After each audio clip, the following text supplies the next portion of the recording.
Coming up, did the failed ENRON Corporation have connections to the Bush administration? Convenient and illegal, the door-to-door drug bust. It has lots of action, but is the script a winner? Jeffrey Lyons reviews Brotherhood of the Wolf next on News Channel 4 at 11. Perfect rescue of an F-16 pilot captured on tape. The collapse of the ENRON Corporation. Is there a connection to the Bush administration? All of your news is next.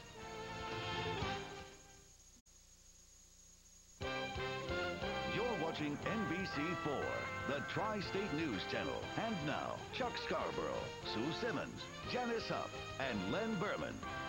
This is News Channel 4 at 11. Workers await their fate. Will the Ford assembly plant in Edison, New Jersey face layoffs or something even worse? The White House tries to put distance between the president and the criminal investigation against the energy giant Enron, a generous contributor to the Bush campaign. Good evening. Chuck's off tonight. I'm Jim Rosenfield. Ford is expected to announce major changes tomorrow. They could include layoffs, even plant closings. Tonight in Edison, assembly plant workers wonder if there is a Ford in their future. Right now, Tony AIELLO is in Edison with the latest. Tony? Brace for bad news. It doesn't look good. The words tonight of Edison's mayor. It looks like New Jersey's fifth largest city is about to lose its largest private employer. Tomorrow morning, Ford Motor Company expected to announce a plan to close the Edison plant. News that the Edison assembly plant is likely to close gave Robert McMullen a strong sense of deja vu. I came from the Mawa plant, you know. That's my original plant. And they closed the Mawa plant down in 1980. Now they're closing this one down. So you know what I'm going through. After 33 years with Ford, he's eligible to retire and set for life with a generous pension. But he knows many of the 1,600 workers here are not as fortunate. Solomon Daniels has just 4 years with Ford. Now I just wait, see if there's a relocation package available. And if not, then, I'll just have to go back out there and beat the streets and try to find a job in my trade. The 54-year-old factory is one of Ford's oldest. It's been churning out Ranger pickups since 1991. But sales of the truck are falling, so is Ford's stock price.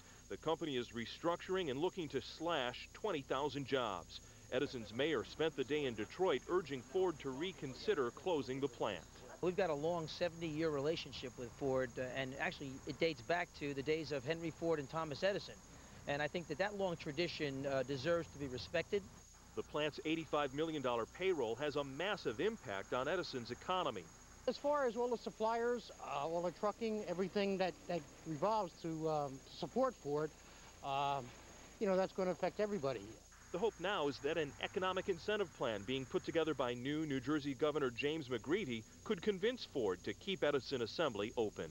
I hope they can give Ford some kind of incentive to keep us going, And if not, employees are anxious to learn what the company will offer in terms of relocation or job buyouts. The closing of the plant expected to be announced tomorrow in Dearborn, Michigan, tomorrow morning at 9 a.m. Live in Edison, Tony AIELLO, News Channel 4. Jim? Thank you, Tony.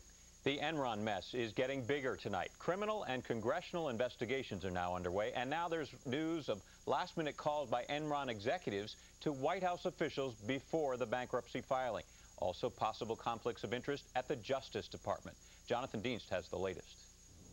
The criminal investigation focuses in part on whether Enron cooked the books. Did the energy company's executives illegally hide hundreds of millions of dollars in debt from its auditors and its investors? The investigation is politically charged, too. Enron's CEO was a big supporter of the Bush campaign. And fallout hit the White House today with news Enron executives called looking for help from Treasury Secretary Paul O'Neill and Commerce Secretary Don Evans. Those calls made in late October and early November, after news was out the company was in trouble, but before Enron filed for bankruptcy. The White House says there's nothing improper about those calls and no action was taken. And the president had this to say. I have never discussed with Mr. Lay the financial problem of the company. What anybody's going to find is that this administration will fully investigate issues such as the Enron bankruptcy. But Attorney General Ashcroft had to recuse himself from the Enron investigation because of a possible conflict. He took $57,000 in Enron campaign contributions when he ran for Senate. The criminal investigation got started when accounting firm Arthur Andersen said Enron withheld key facts from auditors. It appears important information was not revealed to our team. We have notified the audit committee of possible illegal acts within the company. Now, Arthur Andersen itself says it has lost or destroyed many key Enron documents. Enron executives cashed out hundreds of millions in Enron stock before the price fell from $80 a share to just pennies a share. The executives got out while the getting was good. They knew that the stock was artificially inflated. This while Enron employees were barred by the company from selling their shares. Marita Mullet lost her life savings. They need to serve same kind of time someone who stole from a bank should. Many Enron executives still living the good life in mansions around Houston. Kenneth Lay owns the entire 33rd floor of this high-rise and belongs to this golf club that costs $100,000 just to join. Jonathan Dienst, News Channel 4. Investigators are trying to figure out what caused an F-16 fighter jet to crash near the Garden State Parkway in South Jersey. The Air National Guard pilot survived the crash. Brian Thompson reports. Swimmer coming up. A Coast Guard rescue specialist with the survivor, the so far unnamed pilot of a New Jersey National Guard F-16.